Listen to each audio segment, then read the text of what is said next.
Hello, everyone. Welcome to Elevating Your Life.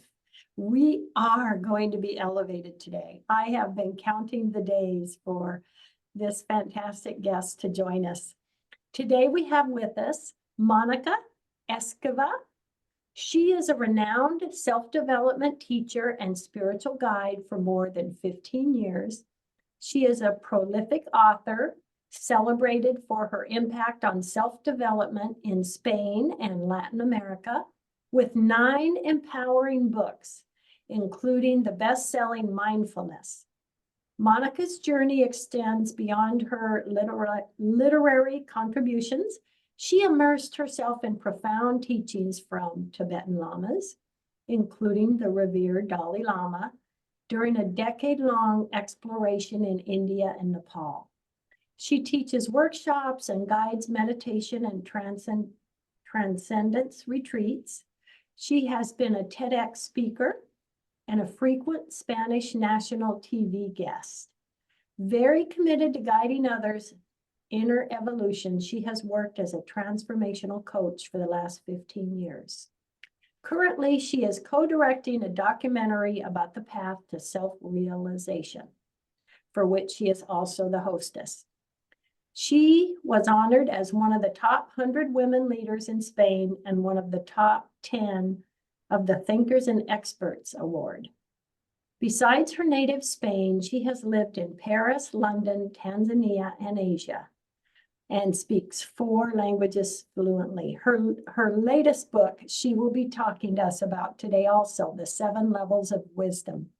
First off, welcome, Mónica, welcome.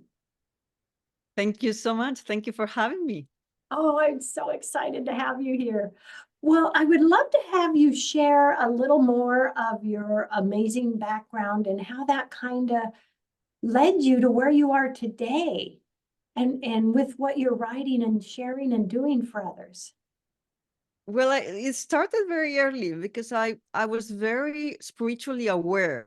I was asking questions since I was a child about the meaning of life and why we are here, what we are here for, where do we come from. And I had this feeling that I was not coming from Earth. I was looking at the stars and it's like, I come from that's my home. And I remember once I asked my father, where do I come from? And he, of course, jokingly said, well, we found you under a bridge and you were living with gypsies and we brought you home. And I burst out crying because I felt so misunderstood, And first I started with the Catholic Church because that was available in Spain at the time. And soon I found that they were not following Jesus' teachings, really. So I left that. And when I was 14, 15, I started buying every single book I could find on transcendence and spirituality because I really wanted to know the nature of the mind and the nature of reality. And I couldn't find answers in our normal lives and my environment for sure. So that I started very early, but then I guess I wanted to fit in like everybody else. So I went to university, studied economics. I got a master's degree. I married early. I moved to London for a year to work for Prada. And then I moved to Paris to work for an international business school. And I had a very good material life. I was living in one of the best neighborhoods in Paris. We had a very good social life, good holidays, like everything most people aim at in life. And yet I felt unfulfilled. So one day I decided to go on my own to the north of India, Dharamsala, which is at the feet of the Himalayas. And I wanted to do some research on Tibetans in exile and their predicament. I went there for 3 weeks, and then destiny had other plans for me because I missed my flight home. And I ended up staying for 3 months, and I started studying with the Tibetan lamas and receiving teachings from the Dalai Lama. And I realized that those people had answers to my questions. They really knew a lot about the mind. They knew a lot about the heart, and they knew how to dissolve the ego to be able to get enlightened.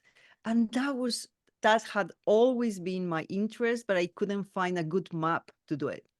So that was life changing. And when I went back home, and Paris, that was my home at the time, I realized I could not go on with my former life.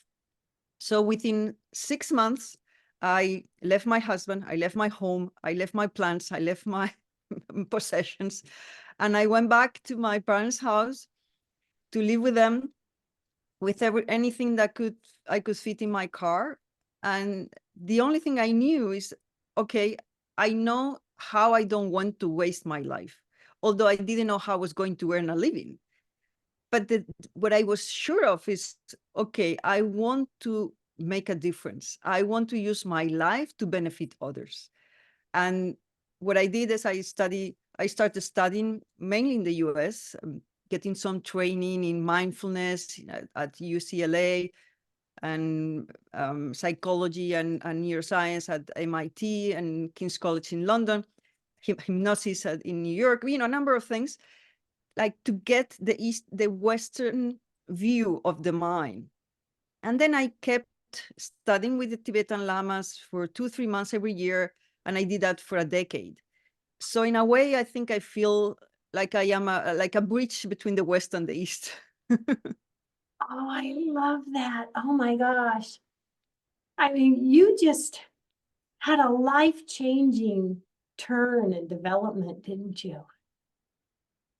I did. I mean, I never thought my life was going to be like it is now. I mean, I have gone through so many different things and so many experiences. And I remember one experience I had. We were talking before we were recording, we were talking about Africa and my experiences in Africa. And I used to go to Africa I have gone many times. And once this was maybe a couple of years, 3 years before I made my big change. I remember I visited a Sangoma, which is like a shaman in Zululand. And of course, she didn't even speak English. And we had to have a translator. And I think the translator was one of his nephews or grandchildren, something like that. And I remember something that she said to me at that time when I was still looking, I was searching, I didn't know what to do with my life. And she said, you came here to Earth to bring light to people that are in darkness, and whatever you tell them, it will stay with them forever.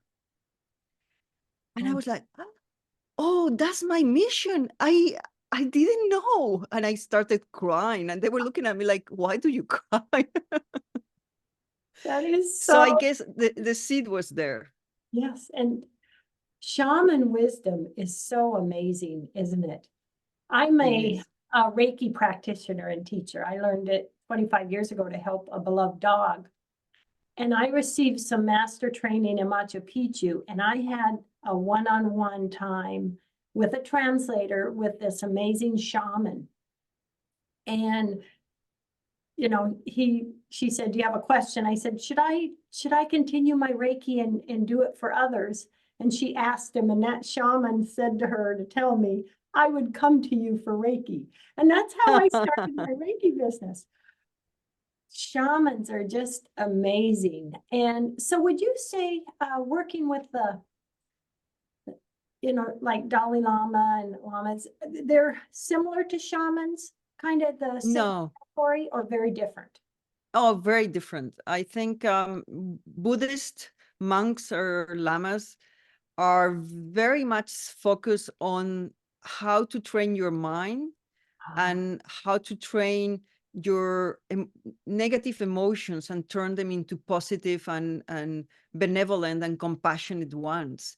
And all their focus is on that, and meditation, of course, as a tool to do it. So yeah, no, they're very different from shamans. Shamans are more in tune with Earth, with Mother Earth, Yeah, and the sun and the moon and the yeah, elements. yeah, But they're not very much into training their minds. It's yeah. more connecting with the unseen worlds and Mother Earth. They're really two different modalities and perspectives that we can bring into our life. Isn't that fantastic that we can bring all that in and change our perspective and our mind? So tell us, let's jump into your book, The 7 Levels of Wisdom. So tell us about those a little bit, please, Monica. Well, since our time is short, I will just make a little summary, a brief summary of it. So I would say that there are 3 tiers of human development that we go through, and one would be pre-conventional tier, and the pre-conventional tier is people when the person has not gone into society yet. So it may be because their cultural environment is not really a societal one. Then you have the conventional tier, and this is where most of Westerners are. And the person is biased and constrained by the norms of society, and also by one paradigm, the paradigm that is embraced by the majority of people in that culture.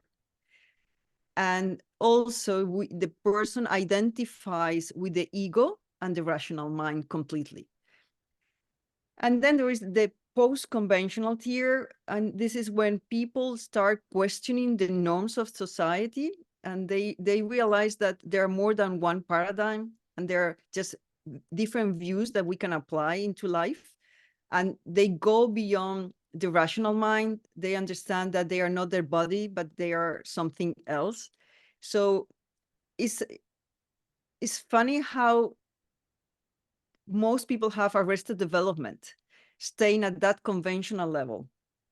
And they don't understand that we still have layers and layers and like steps to climb in the ladder towards enlightenment, or you want to call it self-transcendence or ascension. And I think my role here with this book is to help people understand that there is more to life, and that we have to change our focus from becoming achievers and being materially successful to understand that we are the essence, we are the being that has inhabited this body to be able to learn some lessons, go through some experiences, but we are not this body. So we are just here to gather all the lessons, to embrace them, to embody them, and then one day become oneness. And we are oneness. We just don't realize it. We don't have the awareness of it. And I think that's the path that every single human being will have to go through. So if I can help a little bit in guiding through that path, I will be very happy. I love it. I love it.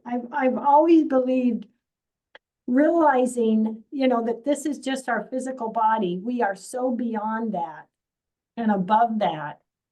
It's like you see through new eyes. This life is a different perspective.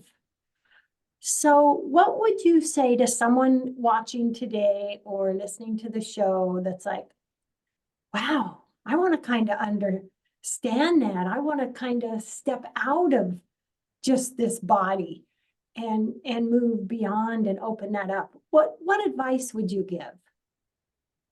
Well, I think we need to understand that we are using a map to be able to navigate in this world. And as long as we stick to that map that we built or designed some time ago, we are not able to keep expanding. And our journey here is a journey of expansion, to redefining our limits, to be able to understand that we don't understand the mysteries of life. So the truth, that was the truth for us, I don't know, 20 years ago, if we stick to that, we arrest our development. We stop from expanding. So the first thing we have to understand is, okay, am I willing to question whatever I receive, the psychological information that I received, the beliefs of our culture, the beliefs I inherited from childhood, from my family, from my surroundings?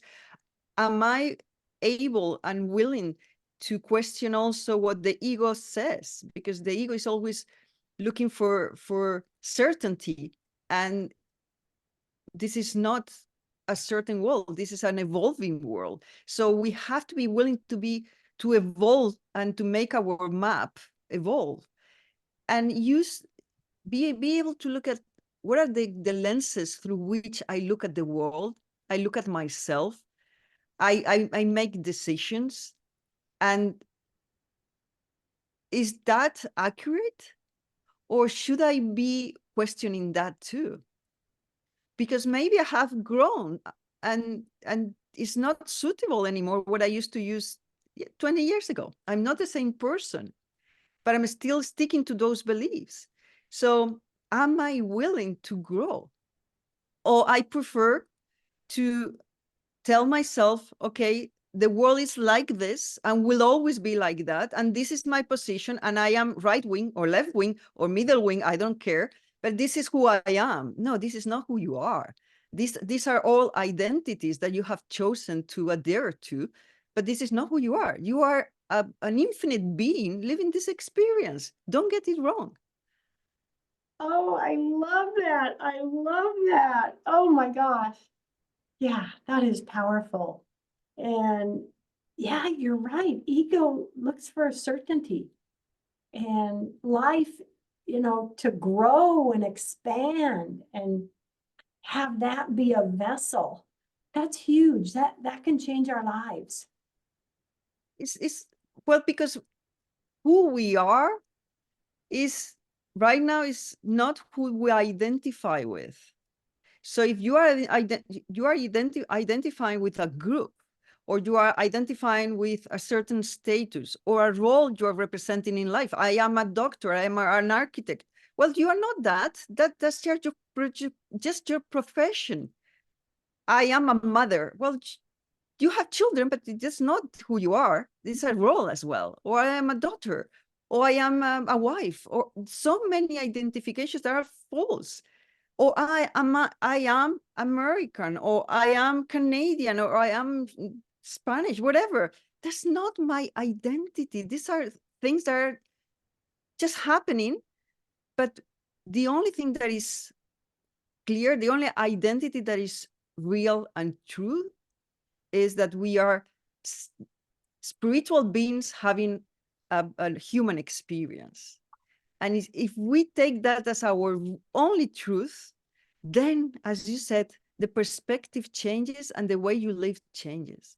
Yes. But we have to question, who do I identify with? Yes.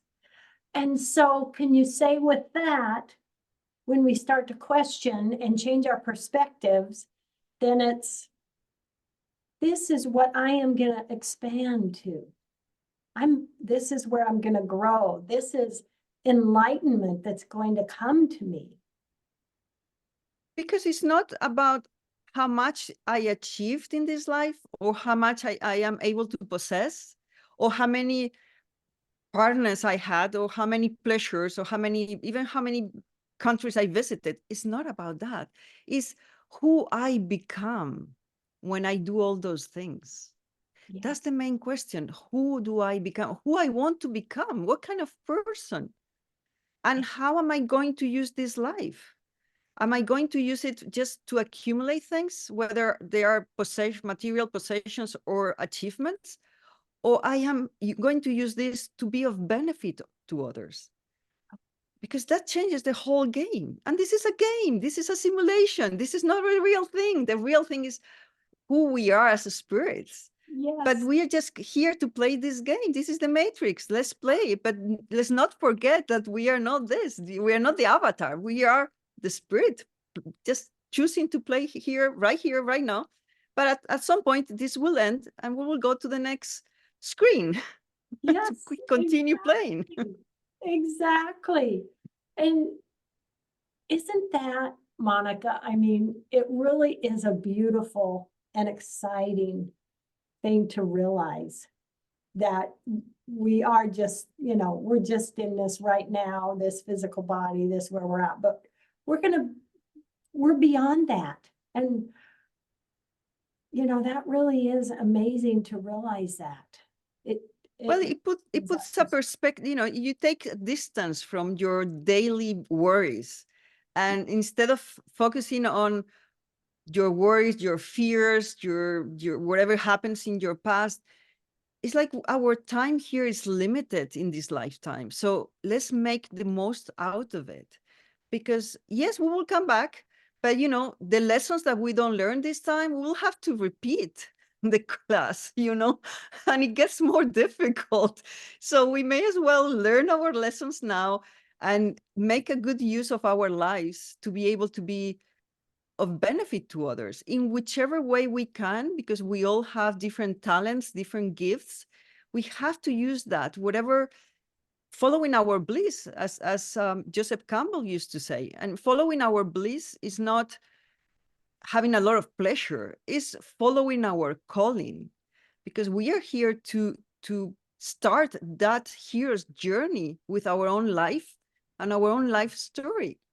And there's no point in just trying to blend in with the majority, because we are not going to go anywhere if we do that. We will be like sheep-like. And that's never our calling. So it takes a lot of courage to follow your calling, and it takes a little bit of, well, it takes a lot of effort to work on yourself, but the rewards are so great that it's totally worth it. Oh, tell us a little bit about your workshops and how you guide others to take those steps. Well, I think I see the way I see in a, I would say, easy to understand and easy to explain right here, right now, it will be like a sacred triangle. So the base of the triangle is always inner peace, because without inner peace, nothing really matters. If you are living in anxiety, then everything else pales and it's not important anymore. It's secondary because you are anxious. Or if you live in fear, it doesn't really matter what you have or who you are with. You're just fearful. So inner peace will be the base of your life. It has to be the foundation of your life. And how do you achieve inner peace? Well, I would say by accepting everything that happened in your life, by making peace with who you are right now, by being at peace with all the people that you are in relationship with, by accepting willingly the circumstances of your life, and by being at peace with whatever is going on in the world. If you don't make peace with those 5 elements, then, well, I was going to say something, but you will be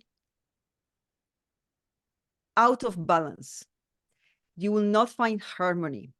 You will not live in equanimity. And of course, there will be no contentment in your life. You will always be struggling and fighting. And that's not a very good way to live life. So inner peace is the basic, the foundation. Bringing us to harmony. Oh, I love that. I love that. We just have a few minutes left in the show. Will you share with everyone your website, any information you want to give, and just, of course, a last message to everyone? Well, my website is monicaesgueva.com, and I will spell that for the audience. It's Monica, MonicaEsgueva.com, and you can find information about me there. I am on social media as well, Instagram and let's say YouTube.